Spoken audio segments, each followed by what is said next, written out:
मुख्यमंत्री नीतीश कुमार की घोषणा पर भागलपुर में जदयू कार्यकर्ताओं ने मनाई खुशी, फोड़े पटाखे, बांटी मिठाइयां। भागलपुर बिहार के मुख्यमंत्री नीतीश कुमार ने राज्य के बिजली उपभोक्ताओं को बड़ी राहत देते हुए हर महीने 125 यूनिट बिजली फ्री देने की घोषणा की है। इस फैसले से प्रदेश भर में खुशी की लहर है।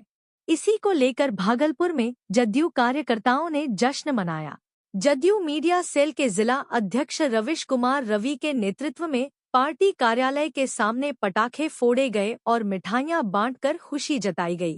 शिशुपाल भारती ने कहा कि मुख्यमंत्री का यह फैसला गरीब और मध्यम वर्ग के लोगों के लिए बड़ी राहत है। उन्होंने मुख्यमंत्री नीतीश कुमार का धन्यवाद करते हुए कहा कि यह फैसला जनहित में लिया गया एक ऐतिहासिक कदम है। इस मौके पर कार्यकर्ताओं ने एक दूसरे को मिठाई खिलाकर शुभकामनाएं दी और मुख्यमंत्री के फैसले की जमकर सराहना की। कार्यक्रम में कई जदयू कार्यकर्ता मौजूद रहे और सभी ने इस पहल को जनता के लिए लाभकारी बताया। आज हमारा मीडिया सेल के सम्मानित जिला अध्यक्ष रविश कुमार रविश जी के नेतृत्व में आज हम लोग मिठाई बांट रहे हैं। जिला जदयू कार्यालय के सामने मिठाई बांटने का और पटाखा फोड़ने का जो हमारा खुशी है, उत्साह है, उसका मूल कारण है कि हमारे जो पार्टी के राष्ट्रीय अध्यक्ष हैं और सूबे के मुखिया माननीय मुख्यमंत्री नीतीश कुमार जी ने पूरे बिहार वासियों को जो एक बड़ा सौगात दिया है, 125 यूनिट बिजली मुफ्त। इसी उत्साह और खुशी में हम लोग ये मिठाई बांट रहे हैं और पटाखा फोड़ रहे हैं। हम लोग साथ में अभी उपस्थित हैं हमारे नाथनगर विधानसभा के सम्मानित प्रभारी अरविंद कुमार जी, जिला के महासचिव सह कार्यालय प्रभारी प्रदीप सिंह कुशवाहा जी, सबौर प्रखंड के सम्मानित अध्यक्ष ब्रजेश सिंह साहब, हमारी महिला नेत्री रोजी जी और कई महिला नेत्री साथ में हैं और हमारे महानगर के मीडिया सेल के सम्मानित पदाधिकारीगण हैं। हम लोग मिलजुल के उत्साहित हैं और काफी उत्साहित और मिठाई बांट रहे हैं, पटाखे फोड़ रहे हैं। हमारे जो नेता हैं माननीय मुख्यमंत्री नीतीश कुमार जी पिछले 20 वर्षों से काम कर रहे हैं। उसी कड़ी में चाहे वो 125 यूनिट बिजली मुफ्त हो या फिर 1100 रुपया पेंशन वाली बात हो या जाति जनगणना जो हमारे माननीय नेता का डिमांड था जो केंद्र सरकार ने पूरा किया है, या शिक्षक की बहाली हो, ये तमाम चीजें, तमाम निर्णय हमारे नेता का है, हमारे नेता का विजन है, सोच है, उसका परिणाम है।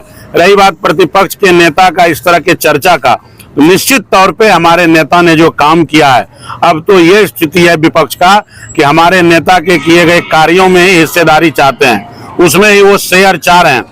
अगर इतना ही काम का उनके पास विजन है तो वो बताएं। हम उनसे सवाल करते हैं आपके चैनल के माध्यम से, उनके माता पिता की जो सरकार थी पिछले 15 वर्षों तक बिहार में, बिहार की जनता ने जब मौका दिया उसमें वो बताएं कि 15 वर्षों में कौन कौन सा काम हुआ है बिहार के हित में और बिहार के जनता के हित में, वो बताएं। हम मांग करते हैं आपसे कि प्रतिपक्ष के नेता तेजस्वी यादव जी से वो अपने माता पिता के सरकार की उपलब्धि को गिनाएं और बताएं।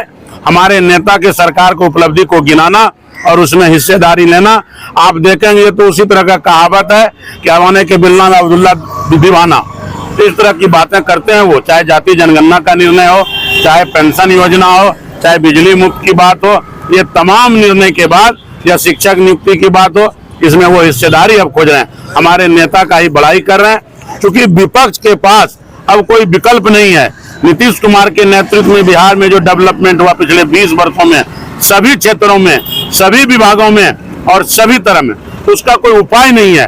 अब उनको नीतीश कुमार की बड़ाई करना ही पड़ेगा। वो विवश है और विवशता के कारण वो बड़ाई के साथ साथ इसमें हिस्सेदारी चाहते हैं क्योंकि उनके पिताजी का और माननीय मुख्यमंत्री जी एक साथ संघर्ष किए, एक साथ राजनीति में रहे होंगे पूर्व के दिनों में। उस रिश्ते से चाचा तो हैं, उम्र के हिसाब से ही चाचा हैं, तो चाचा के नेतृत्व में अगर चाचा ने मौका दिया उनको 11 महीना 13 महीना काम करने के लिए, वो काम ठीक से किए ही नहीं, चाचा के मार्गदर्शन पे चले ही नहीं, आज पुनः फिर विपक्ष में चले गए हैं।